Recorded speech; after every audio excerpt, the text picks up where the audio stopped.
بسم الله الرحمن الرحیم. دوستان عزیز، در این موقعیت ما قرار داریم مکتب مشهد مکرمه، یعنی کتابخانه مکه مکرمه در اینجا رسول الله صلی الله علیه و سلم تولد شده. حال ابوجهل که رسول اکرم صلی الله علیه و تولد شده، او را کتابخانه ساخته. بیایید خوش باشد که با حاجیان بگردیم، بگرد خانه رحمان بگردیم، رویم با کعبت الله خانه حق. بارش ماندانه باشین. کجا هستین؟ منطقه که ما فعلا هستیم شرق حرم شریف است که در اینجا خانه رسول الله صلی الله علیه و سلم بود.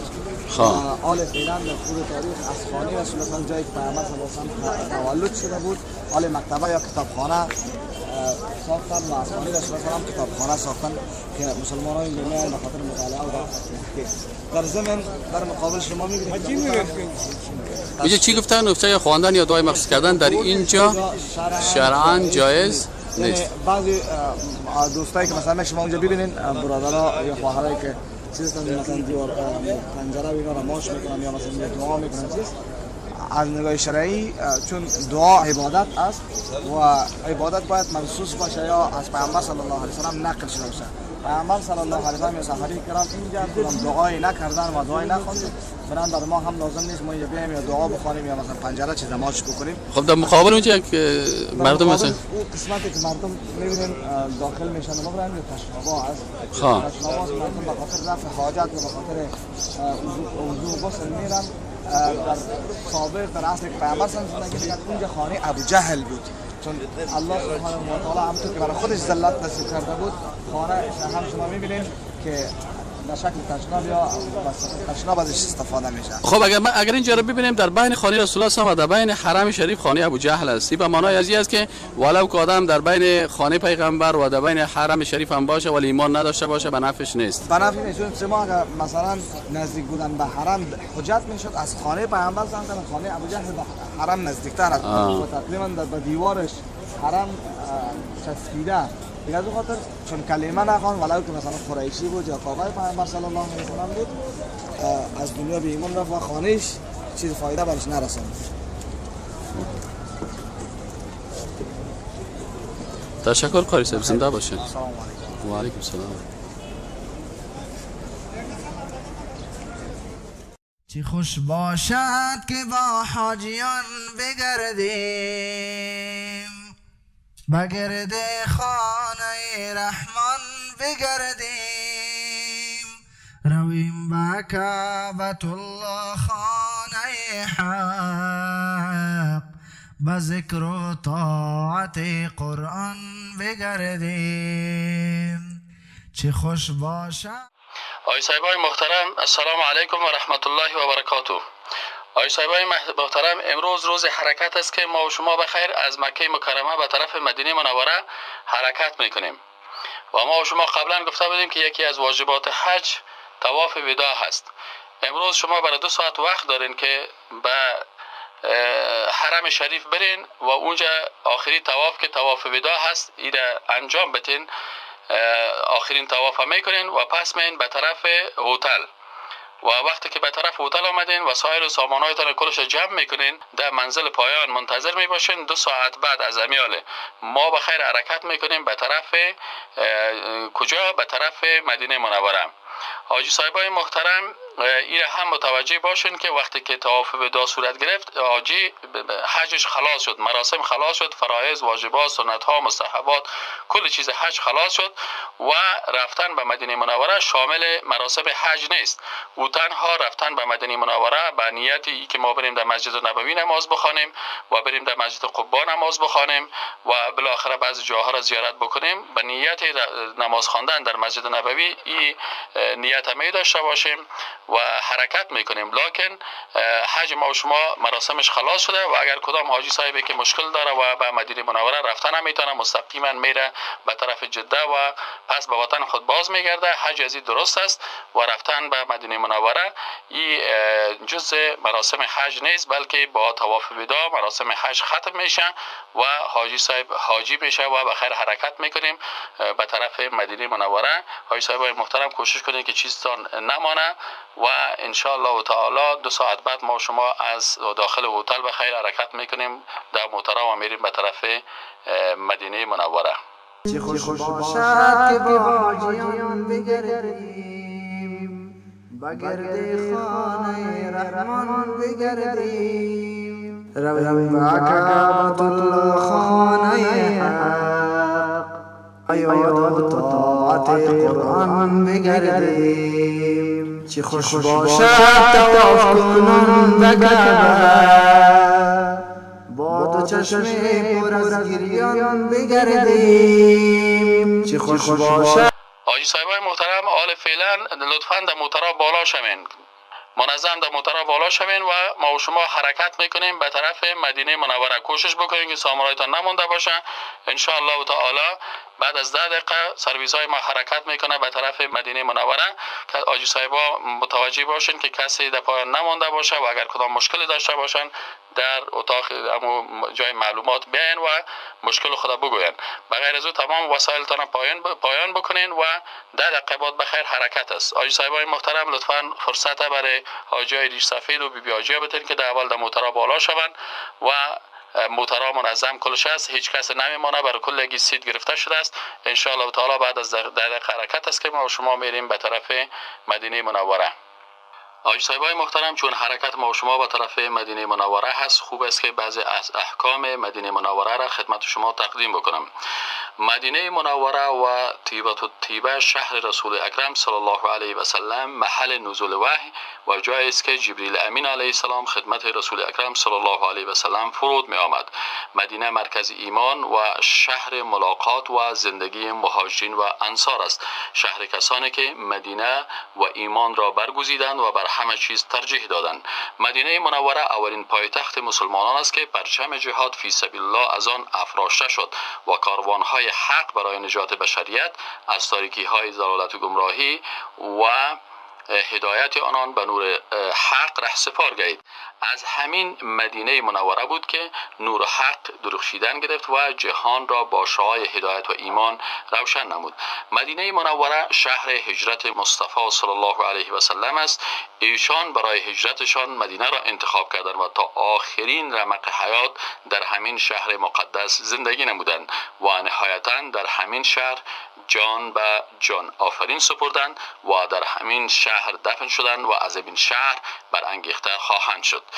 حاجی صاحبای محترم، وقتی که ما و شما حرکت میکنیم به طرف مدینه منوره، متوجه باشین که ما و شما وقتی به طرف مدینه منوره میریم در نیت ما این باشه که ما به این نیت میریم که در مدینه منوره در مسجد النبوی که دارای فضیلت است و رسول اکرم صلی الله علیه و سلم سفر به این مسجد اجازه دادن، به این نیت ما و شما به مدینه منوره میریم که ان شاء الله تعالی چون سفر به مسجد نبوی اجازه هست، به این خاطر ما و شما به اونجا میریم و کوشش میکنیم که ان شاء الله تعالی نمازهای خود در این مسجد نبوی بخوانیم. ما و شما به قصد خواندن نماز و سفر به مسجد نبوی از اینجا حرکت میکنیم چون مشروعیت دارد و وقتی که اونجا به خیر رسیدیم نمازهای خود در اونجا خواندیم و در پالوی ازی که در مسجد نبوی نماز خواندیم و عبادت کردیم، به این شکل باز میریم در مسجد قبا، اونجا هم عبادت میکنیم و نماز میخوانیم و به این شکل باز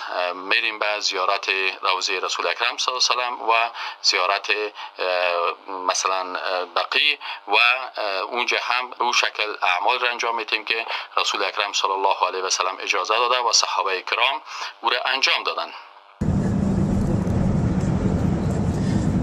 بسم الله الرحمن الرحیم. دوستان عزیز، ما به طرف مدینه منوره روان هستیم. همراه ما دوستایی که هستن حاجی صاحب سردار مری. حاجی صاحب سلام علیکم. علیکم السلام. چطور هستین حاجی صاحب؟ الحمدلله. حاجی صاحب خانه کجا هستن؟ خانه ما در عفیف، یک جای سعودی در اندانم عفیف یاد میکنم. طرف ریاض هستن؟ بین ریاض و جده. حالا بخیر کجا میرید؟ حالا بخیر ان شاء الله طرف مدینه منوره روان هستیم. از علمای افغانستان کی را میشناسین؟ از علمای افغانستان اول خودت میشناسید؟ من عالم نیستم. در نظر من عالم هستم، بسیار هستم.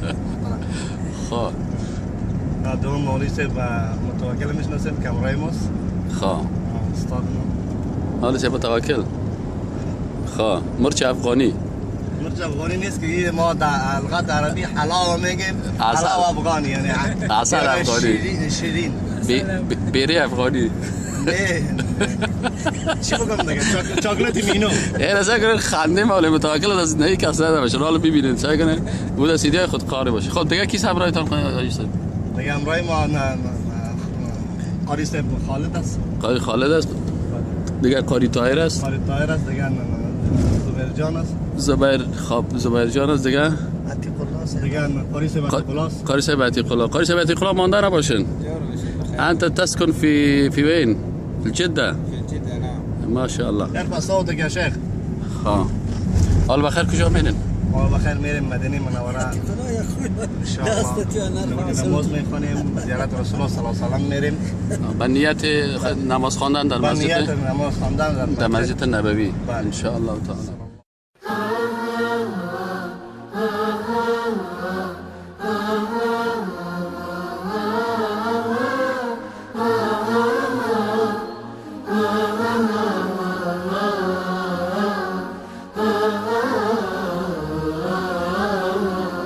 يا طيبة يا طيبة يا دوا العيانة اشتقنا لك والهوى نادانا والهوى نادانا يا طيبة يا طيبة يا دوا العيانة اشتقنا لك والهوى نادانا والهوى نادانا لما سار المركب ناساني ساروا الدمع ما جفاني أخذوا قلبي مع جناني يا طيبة يتيم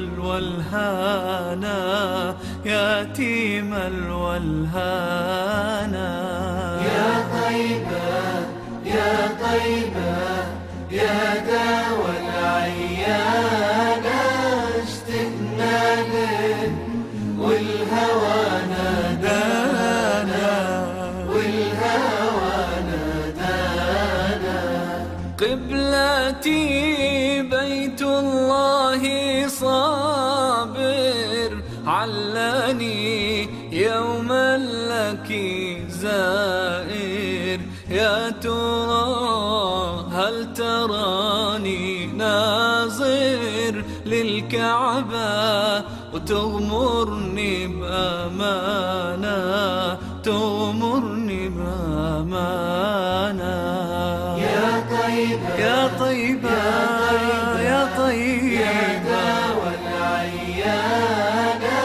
اشتقنا لك والهوى نادانا والهوى نادانا ثم الرضا عن أبي بكر وعن عمر وعن علي وعن عثمان ذي الكرم مولاي صل وسلم دائما أبدا على حبيبك خير الخلق كلهم مولاي صل وسلم دائما أبدا على حبيبك خير الخلق كلهم على حبيبك خير الخلق كلهم.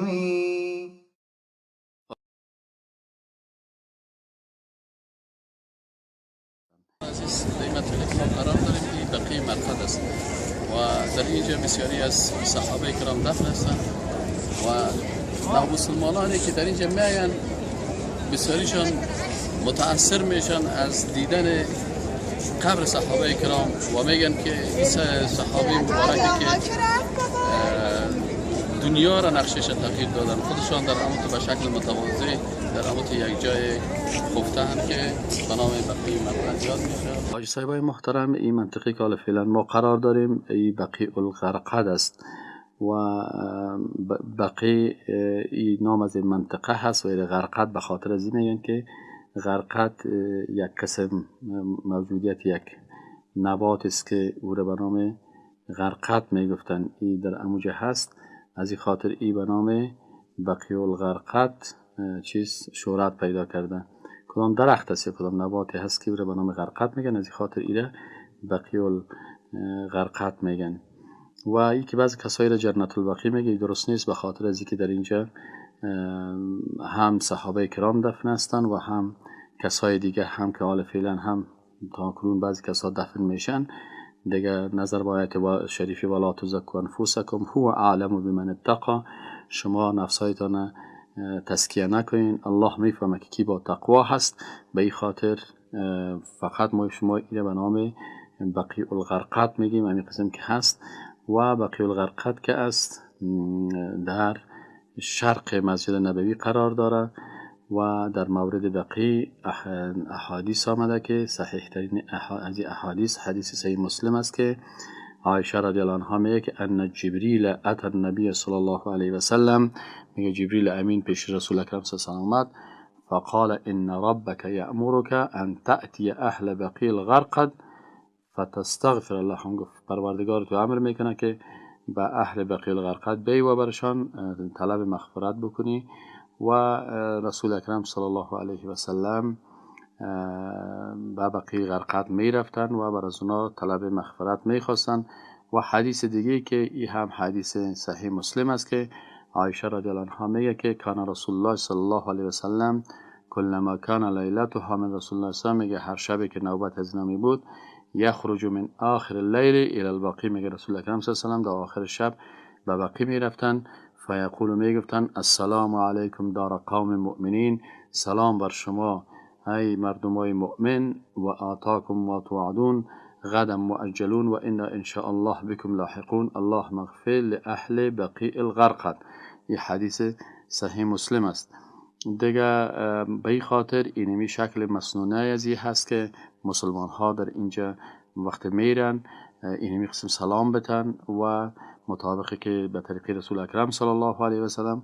و کارهای غلطی که بعضی کسا از خاک از او میخورن و بعضی کسا مثلا به قبرها مثلا مثل یک حرکت مثل که در نماز استاد میشن در رکوع یا در قیام یا سجده، ای کارا را باید نکنیم در مقابل از اینا، بلکه فقط به طریق سنت که رسول اکرم صلی الله علیه و سلم به بقیع غرقد رفته به اینجا میریم و همچنان به قبرهای دیگه صحابه.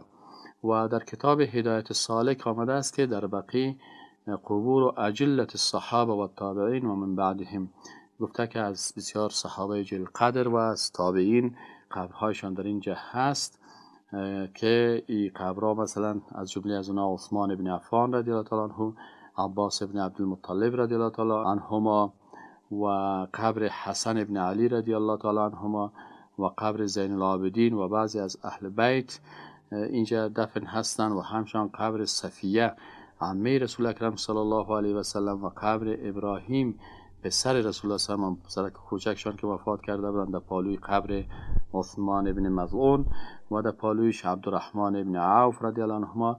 و از بعضی از امهات المؤمنین میگن که بسیاری از امهات المؤمنین در اینجا دفن هستند. السلام علیکم و رحمت الله و برکاته. در جنت البقیع قرار داریم.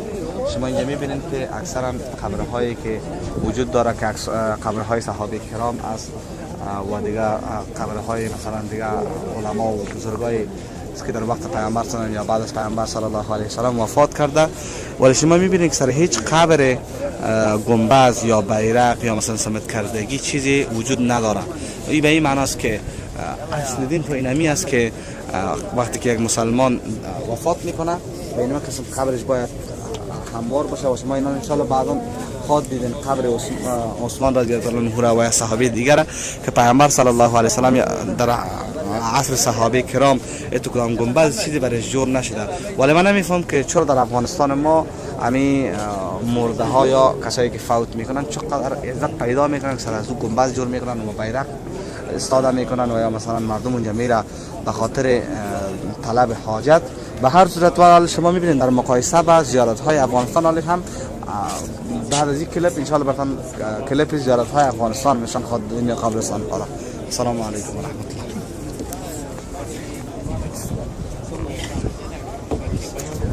باران میروم در پی آن ابر باران میروم، سوی شهرش شاد و خندان میروم، بیقرارم با دل و جان میروم. آجی صاحبای محترم، حال به طرف مسجد قبا در حرکت شدیم.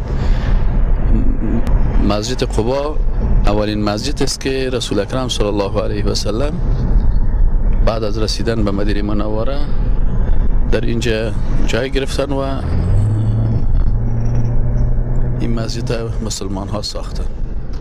به طرف دست چپ عقل حیران میروم، مقصد من مرهم درد دل است، مقصد من مرهم درد دل است، من برای شور درمان میروم، من برای شور درمان میروم، سوی شهرش شاد و خندان میروم، بیقرارم با دل و جان میروم، من عزیز. آجی صاحبای محترم، آل فعلا ما در مسجد قبا هستم خدمت شما. آجی صاحبای محترم، السلام علیکم و رحمت الله و برکاته. خدمتتان عرض بکنیم که مسجد قبا دومین مسجد است که در مدینه منوره دارای فضیلت و منزلت بسیار فوق العاده است و به تعبیر قرآن ای اولین مسجد است که به اساس تقوا بنیان گذاری شده است که ایره خود رسول اکرم صلی الله علیه و سلم با صحابه کرام مهاجرین انصار ایره تأسیس کردند. فضیلت نماز در مسجد قبا هم از سنت قولی و هم از سنت فعلی رسول اکرم صلی الله علیه و سلم است.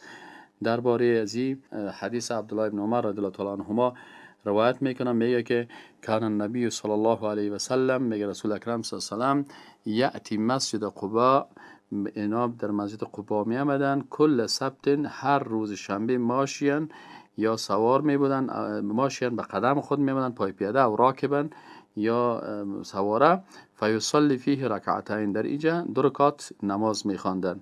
دیگه رسول اکرم صلی الله علیه و سلم اینجا این سنت فعلیش است، اما سنت قولیش هم حدیث شریفی است که او را از سهل ابن حنیف رضی الله عنه روایت کرده است که رسول الله صلی الله علیه و سلم فرمودند که من تطهر فی بیته، کسی که طهارت بکنه یا وضو بگیره در خانهش، ثم اتی مسجد قبا، باز بیایه به مسجد قبا، فصلی فیه، باز در نماز بخونه، کان له که اجر عمره، میگه الله برازی اجر میده مثل که یک عمره کرده باشه. و این حدیث در صحیح الجامع الصغیر و زیاداته شیخ ناصرالدین البانی گفتن که حدیث صحیح هستند. دیگه ای از این مسجد قبا ای مسجد تاریخی هم است و اولین مسجد است که در اسلام ای ساخته شده است و رسول اکرم صلی الله علیه و سلم در این نماز می‌خواندند و کسایی که در اینجا مثلا من و همین نماز به نیت می‌خوان ان شاء الله تعالی بر از اینا اجر و پاداش نصیب میکنن. سوی شهرش شاد و خندان میروم، سوی شهرش شاد و خندان میروم، قرارم با دل و